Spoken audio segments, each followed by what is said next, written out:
This is a part 2 of chapter 40. I do have to warn you, it is violence and death. This part. Definitely this part. Yep.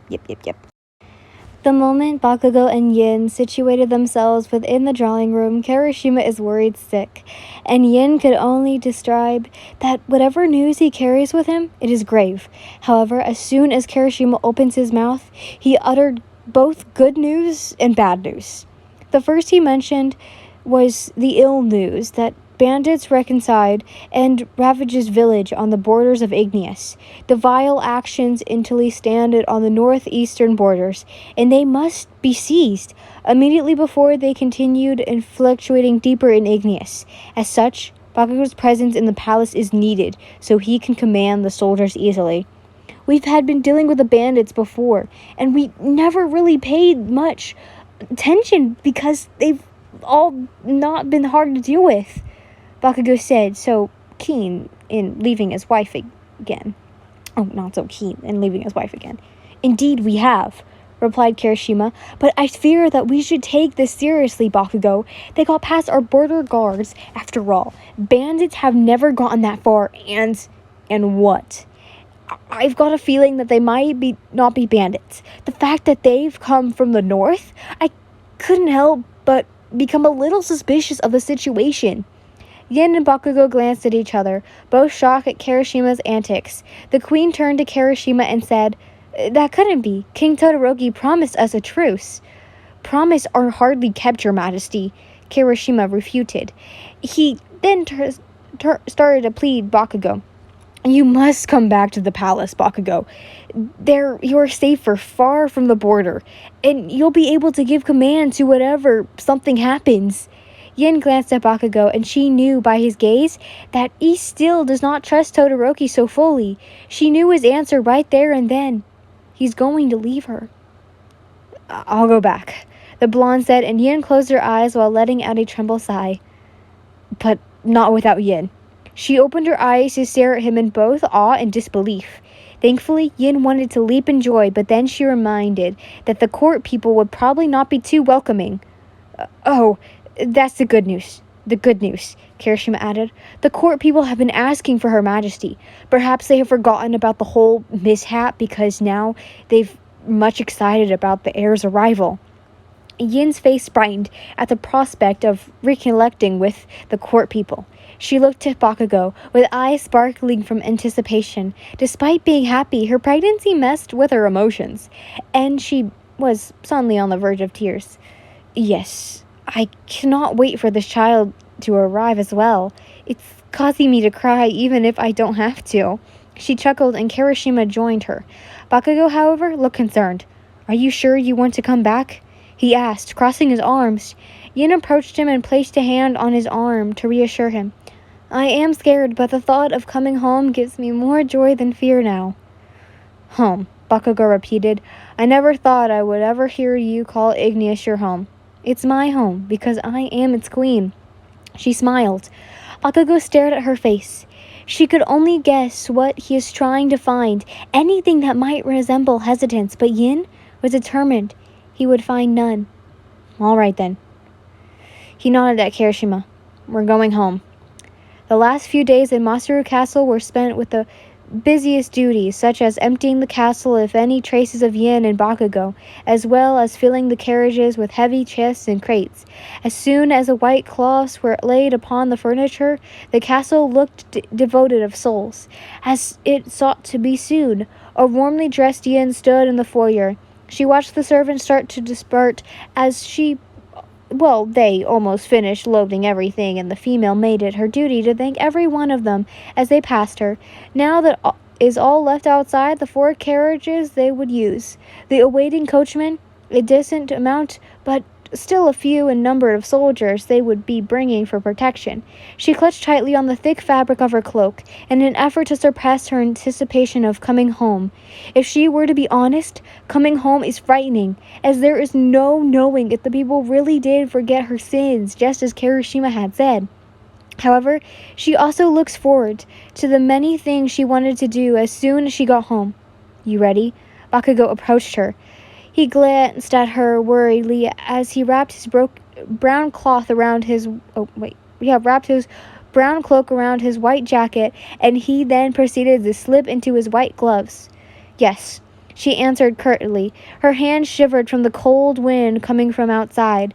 Kirishima then made his appearance loudly as he rushed past the two, yelling at them to go on. The redhead then disappeared into a carriage designated to him. Let's go, Katsuki. She stepped forward and was stopped when Bakugou grabbed her hand and walked her to their carriage. He helped her climb inside as her growing stomach started to make it more impossible for her to do mundane tasks. As soon as everyone is straddled and safely in, the party of Yin and Bakugou Katsuki started to make their way to the palace. It was still bright when they left Matsuru Castle in the middle of the day, and Yin managed to relish in some spectacular views of the greenish fields and clear skies on the past few hours of their travel. However, as night came, the road became darker and more dangerous. Now they are passing through a hillside road, where they are surrounded by trees, elevated on their left, and to their right is a view of a slope. Do you reckon I would be able to start building a nursery beside my chambers? Yin asked her husband, not peeling her eyes from the view through the glass window. She heard Bakugou wrestle through the parchments. For the brat? Sure you can. Just tell me what you need. Yin let a small laugh and rippled her eyes away from the window. First of all, dear, I must implore you to stop calling our child a brat. What? Why? Well, one, they are your child. Doesn't matter. A brat is a brat. Yin sighed and laughed again at her husband's odd endurements. You won't love them any less, I expect. Bakugou looked up, mouth unable to form words as a faint blush of red tinted his cheek. He immediately looked down and muttered out, Course not. Despite sleeping through the weight down Yin's eyelids, she fought it off by keeping the conversation afloat. I don't want to paint the walls with a color besides to any gender. Perhaps a gold could be a natural color? Or we can just paint it all black, no fuss. Bakugou suggested. Katsuki, a color that dark would give the baby nightmares. The room must be light and entertaining to look at. Bakugou nodded, taking in Yin's advice and started to think of something helpful. You can hang a tapestry. The likes where they disparate fabrics. I used to have those in my childhood room. Yin smiled at the thoughtful recommendation. Thank you, dear. Yin leaned on the glass window and yawned. You should sleep now. He urged her to. I can't. Not yet. There's still so many things to talk about, she said. You can save them for tomorrow. Sleep. You need a rest. Yin hummed, noticing now her husband shifted his voice to be softer and soothing in order to coax her into sleep. She leaned her head to the window and felt the shakes of the carriage due to the road. Despite that, she knew that she was successful in luring herself to sleep. She only needed the sight of her husband catching her form, guarding her and making his presence known to her. All those are enough for Yin to let out her guard down and slowly slip into dreamland. That is until the momentarily blinking of her eyes opened and saw a flash of something rushing past her. Before they could even act, an arrow pierced through the roof of the carriage. Get down! There was no time to spare. Bakugou reached to push her down so he could shield her. No, 1 and 2 and then 3 more arrows pierced through the sides of the carriage where they were just sitting. Yin has no idea what's going on. All of a sudden, multiple war cries were heard and the carriage rode faster than ever before. She then heard more arrows being shot. Then, the grace of the gods, nothing pierced their carriage this time. All of a sudden, their carriage almost launched to the side. Yin peeked through Bakugou's shoulder to see the man has launched himself onto the carriage. He carries with him an axe and used it to break the window. Katsuki! Yin called for her husband as she got up to blow the man's face. He never got to do anything more as he fell. Katsuki, get back here! Bakugou didn't listen, but he instead went to bandage himself first at the foot of the carriage. Ride faster! When he came back to her side, he was all over her, asking if she's hurt. Shit, What the fuck is even happening? Are you hurt? Yin can only shake her head no, as she was unable to form any words at this moment due to fear, as if she wasn't scared enough. A loud, disturbing sound of horses whining and heard, followed by sounds of carriages crashing. Their own carriage came to a halt. Stay down, all right? Bakugou sincerely said as he went to see what happened, but the door suddenly flew open and Bakugou closed by blowing up whatever came at them. It's me! Kirishima yelled before Bakugou could attack. Yin saw his clothes tattered and torn, but it looked like he hadn't suffered any injuries due to his quirk. What the fuck is happening, shitty hair? It's Glacia! The two words were enough to make Yin's blood run cold. They took down the carriage in front of us. The road is blocked and all of them are now attacking from the rear. Yin knew right there and then what Bakugou plans to do. No, what he needs to do. She knows he outranks any soldier here if he wanted to escape from this situation. He must leave her side. It'll be very helpful if you go up there and blow off the carriage from the road, Kirishima said. Yin almost screamed as an arrow flew towards the redhead, but he remained fine as the arrow could not pierce his hardened body. They're coming. Bakugou turned to his wife, and there was a moment of understanding between them before he pulled away. Go! With gritted teeth, Bakugou stepped down from the carriage and said onto Kirishima, You guard her with your life. You got that? Got it. Without another word, Bakugou was gone. Now it was Kirishima who was hovering over her, and Yin felt such a terrible burden at her being incompetent at this dire situation. However, her common sense was aware of carrying a child is far greater than her shame. You'll be fine, just stay inside and stay down. Kirishima closed the carriage door.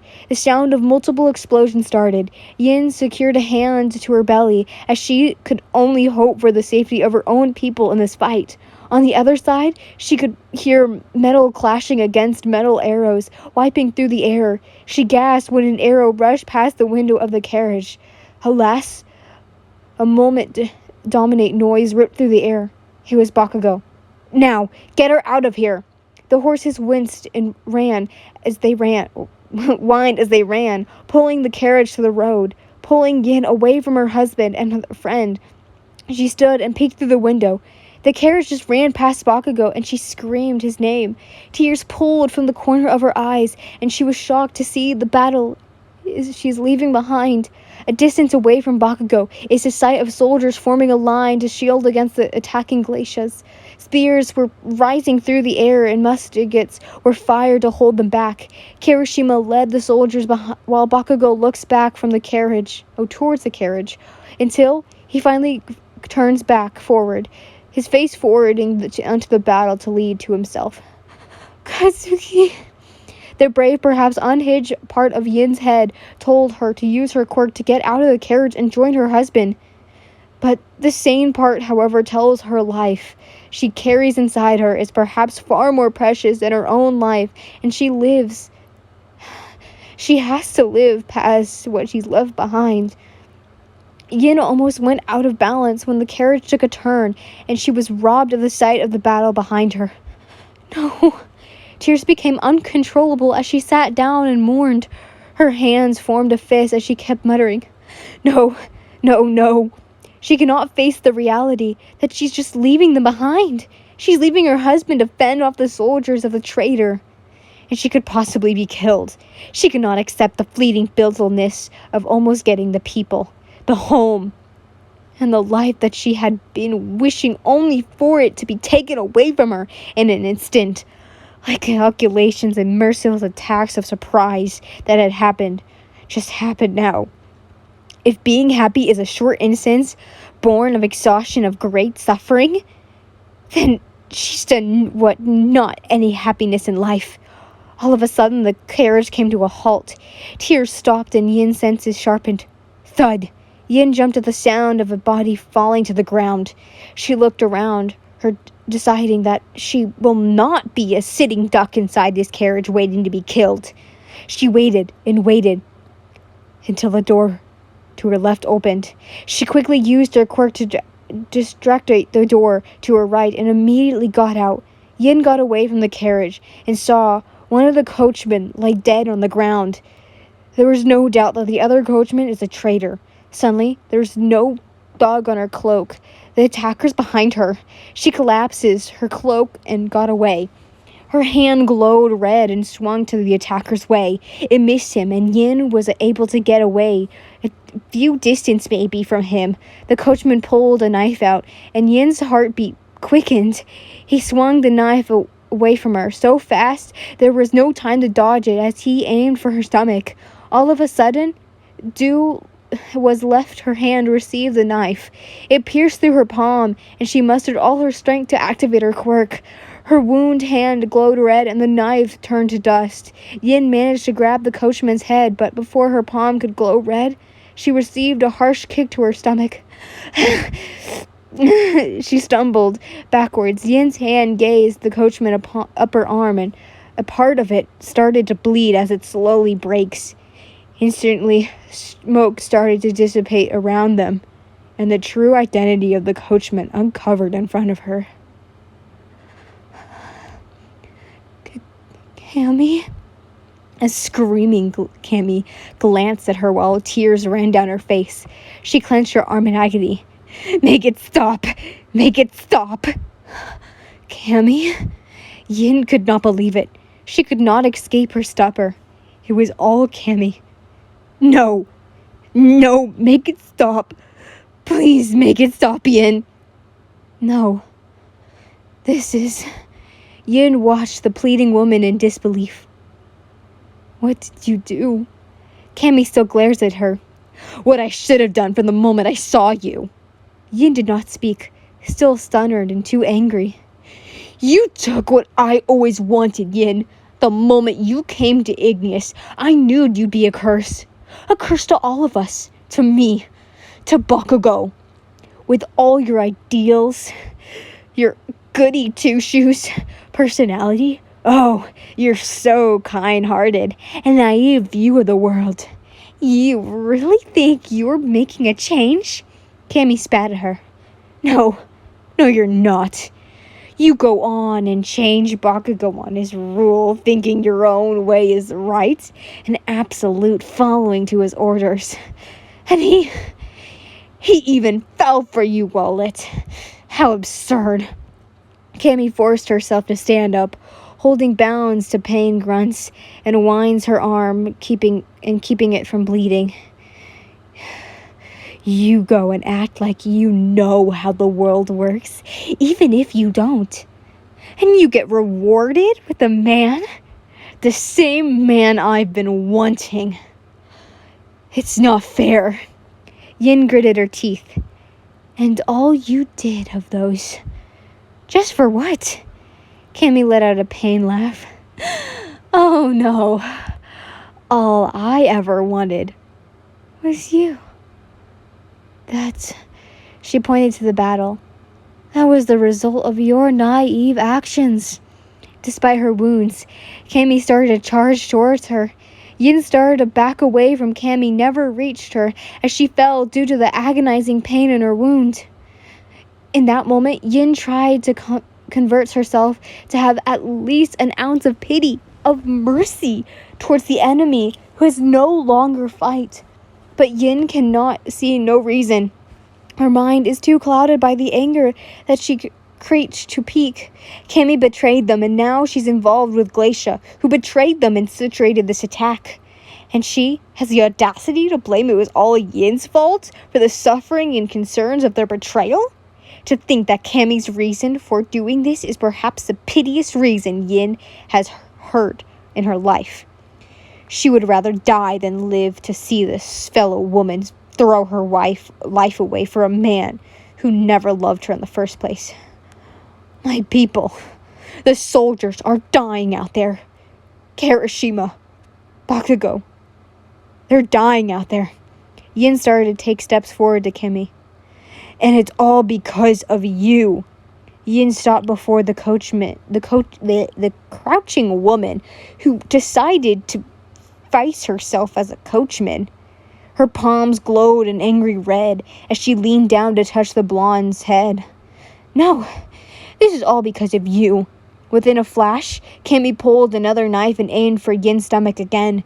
This time, Yin, clouded by her anger, wasn't able to stop the knife from digging into her flesh. It's a cold, searing pain. She can feel every inch of the metal in her flesh like death tearing itself into her body. The life that ran in her veins started to escape. Her vision started red from the blood spilling out of her. When Cammy pulled the knife, Yin started to become weak, but not enough for her not to hold onto Cammy's arm. "I'll take everything from you," Cammy said, and those words were the last before she was screaming again as Yin completely dissolved her arm. Both fell to the ground with Cammy rolling and writhing in pain while Yin tried to stop herself from bleeding by pressing her hand over her wound. She started to get lightheaded and could not hear Cammy scream anymore, and she fought it. She willed herself not to fall into darkness. Not yet. Amidst her battle for life, she heard hope as it came in the form of her husband's voice. Suddenly, he was in front of her, cradling her and calling for her. He was screaming and crying.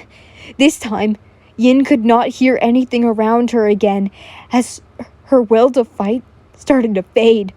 She couldn't make any sense of anything other than the sensation of something starting to get empty and painful in her stomach. In all that chaos, Yin could not comprehend anything, but all she could do is mourn. Mourn for the child she is starting to lose.